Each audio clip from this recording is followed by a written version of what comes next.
Salut les mélomanes et bienvenue dans cette deuxième partie, et aujourd'hui on va plonger au cœur de la musique des Beatles. Nous avons vu dans la première partie l'influence énorme qu'a eu George Martin au sein du groupe, mais maintenant je vais vous proposer de nous intéresser à l'influence de la musique classique sur les Beatles eux-mêmes en fait, et comment ils l'ont rendu populaire comme faisant partie intégrante en fait de leur musique. Dans la lignée des Beach Boys, les harmonies vocales sont extrêmement présentes dans la majorité des morceaux des Beatles, si bien que beaucoup de leurs mélodies sont chantées à plusieurs voix, en général surtout sur les refrains, avec une mélodie doublée, voire triplée. Comme par exemple sur, disons, 90% de leurs chansons. Donc prenons au hasard, tiens, Drive My Car par exemple. You can do something in between. Baby, you can drive my car. Yes, I'm gonna be a star. Autre cas de figure typique chez les Beatles, la mélodie est seule, mais l'accompagnement est vocal, comme dans par exemple la très belle chanson Michelle.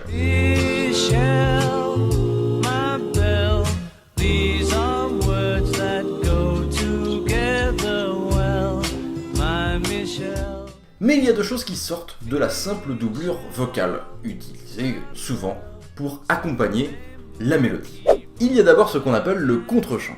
Technique très répandue dans la musique classique, mais pas que, c'est le fait de proposer, en plus de la mélodie principale, une seconde voix mélodiquement indépendante, qui va un petit peu jouer au jeu de la question-réponse. Vous allez tout de suite voir ce que ça peut donner avec un morceau qui utilise à merveille ce principe, c'est Help.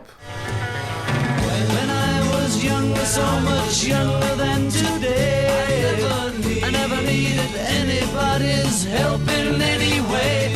Et puis il y a quelques morceaux où l'harmonie vocale a carrément été pensée pour 3 voix autonomes. Et pour ça je vous propose un morceau qui est un de mes préférés des Beatles et qui est à mon sens pas assez connu. C'est le fabuleux morceau This Boy. That boy.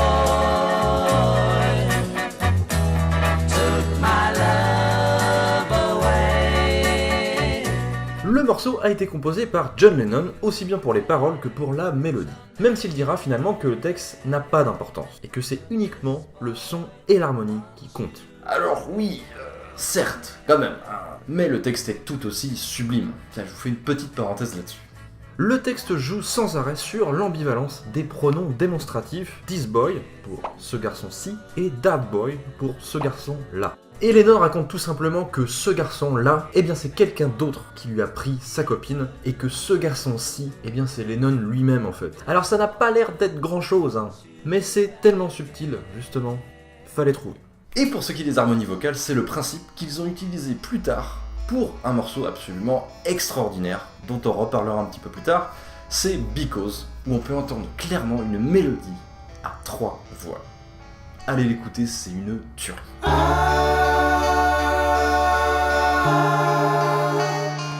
Because the world is round, it turns me on.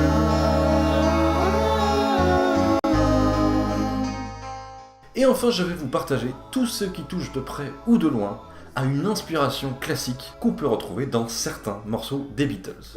Et on commence par leur chanson Penny Lane. Penny Lane is in my ears and in my eyes. Et on va surtout s'intéresser au solo de trompette situé au milieu du morceau.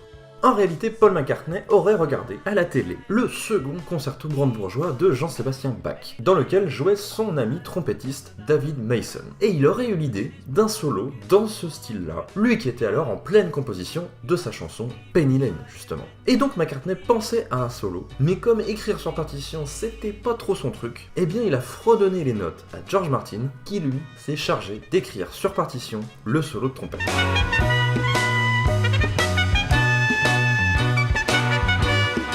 Eh mais Colin, y a pas un gros problème avec ton solo de trompette là ?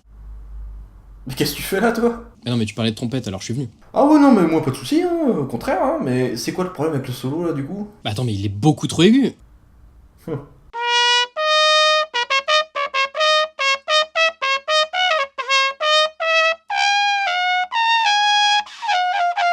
Ok, je sais que de base je suis pas ouf, mais là vraiment, mais c'est ultra chaud, et ce qui arrive après, mais c'est encore pire quoi. Ah non, mais t'inquiète, hein, c'est pas de ta faute, hein. C'est juste que t'as pas la bonne trompette pour jouer ça en fait. Ah oui, bon bah d'accord, ok, bah tu me rassures.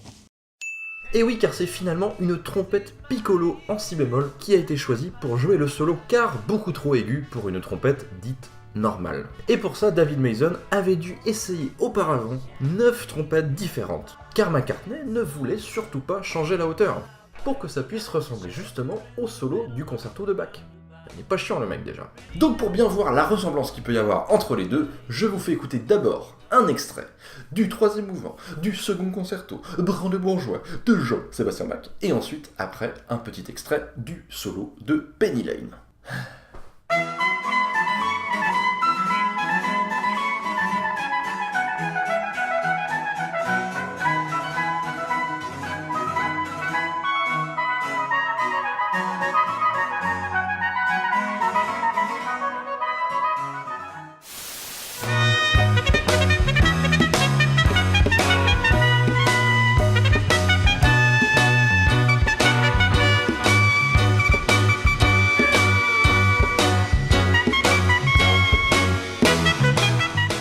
Et il existe une histoire quasiment similaire avec le solo du morceau For No One, qui d'ailleurs, au passage, est une petite merveille, que je vous recommande fortement.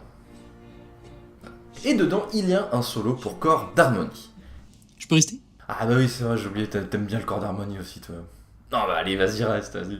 Et donc je disais qu'il y a un solo pour corps d'harmonie, absolument magnifique, que McCartney avait en tête. Et c'est bien sûr George Martin qui a aussi écrit sur partition le solo.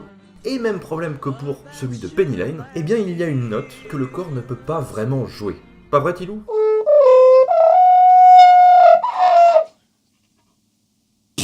Bah, c'est pas qu'on peut pas le jouer, enfin moi je peux pas le jouer, c'est juste que usuellement on va éviter d'écrire au-delà de cette note là, alors qu'ici la note la plus aiguë du solo c'est cette note là, donc c'est un petit peu plus haut que la note la plus aiguë usuellement utilisée, voilà. Alors pour ce qui est de l'inspiration, on ne sait pas vraiment d'où est venue l'idée à Paul McCartney de ce solo. Alors Paul, si jamais tu regardes cette vidéo, hésite pas à me le dire, hésite pas en commentaire, ça me ferait plaisir.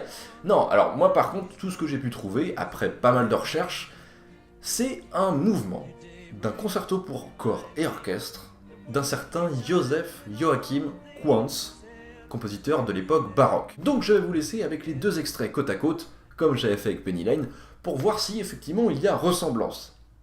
Et j'espère qu'il y en a une, parce que putain j'en ai chié.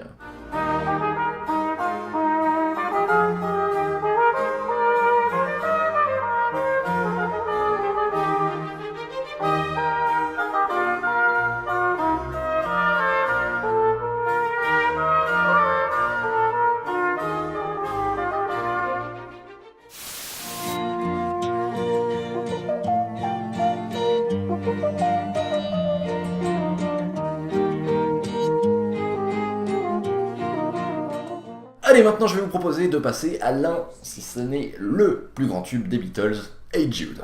Alors je sais pas si c'est une simple inspiration ou une étrange coïncidence, mais la mélodie fait très fortement penser à une œuvre classique du début du XXe siècle, le Te Deum en fa majeur de John Ireland. Je vous laisse juger.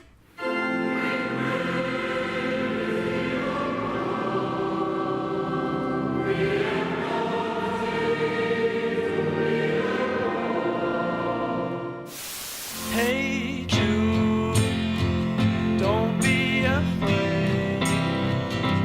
You were made to go out and get high.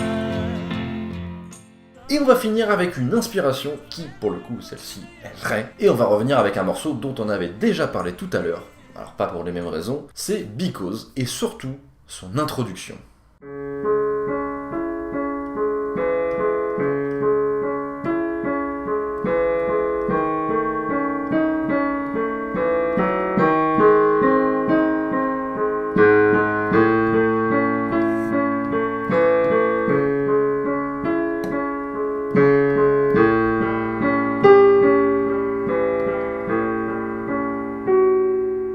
Ça vous dit rien, non ?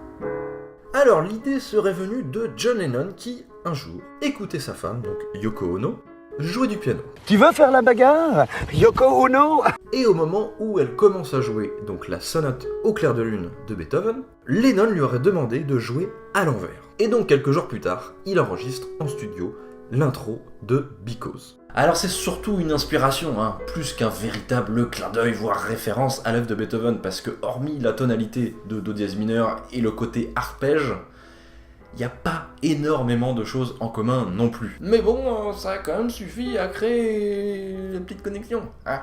Voilà, c'était tout pour cette deuxième partie, et je vous retrouve très prochainement pour la suite, la fin de cette saga de l'internet, hein, on peut dire. Hein. En attendant, je vous invite à commenter, à liker et à partager la vidéo si elle vous a plu. Je remercie d'ailleurs tous ceux qui le font déjà, ça me fait super plaisir. Et pour tous ceux qui ne se sont pas encore abonnés, je vous invite également à le faire. Nous sommes une communauté très sympa, très chaleureuse, où on partage l'amour de la musique, n'est-ce pas? C'est merveilleux. Et j'en profite pour remercier très chaleureusement Tilou, de sa chaîne du même nom, à être venu du coup sur ma chaîne et avoir participé à une de mes vidéos. Ça me fait super plaisir de travailler avec lui. Je vous invite à découvrir son travail qui est absolument formidable. Il analyse des musiques de films ou des musiques orchestrales symphoniques et c'est absolument génial. Autre parenthèse, j'en profite pour vous inviter à aller découvrir et soutenir le projet Musid. Musid a une belle idée, que je partage bien sûr fortement, c'est de rendre accessible la musique classique. Et Musid du coup va vous permettre de vous donner des outils pour comprendre et pour pouvoir apprécier et découvrir certaines facettes de la musique classique en y allant petit à petit justement, parce que sinon c'est un petit peu trop. Donc c'est un projet que bien sûr j'affectionne particulièrement et donc je partage absolument les idées. Donc je vous invite vraiment à soutenir ce projet. Je mets bien sûr les liens en description. Voilà, sur ce, je vous dis à la prochaine les mélomanes, portez-vous bien. Ciao.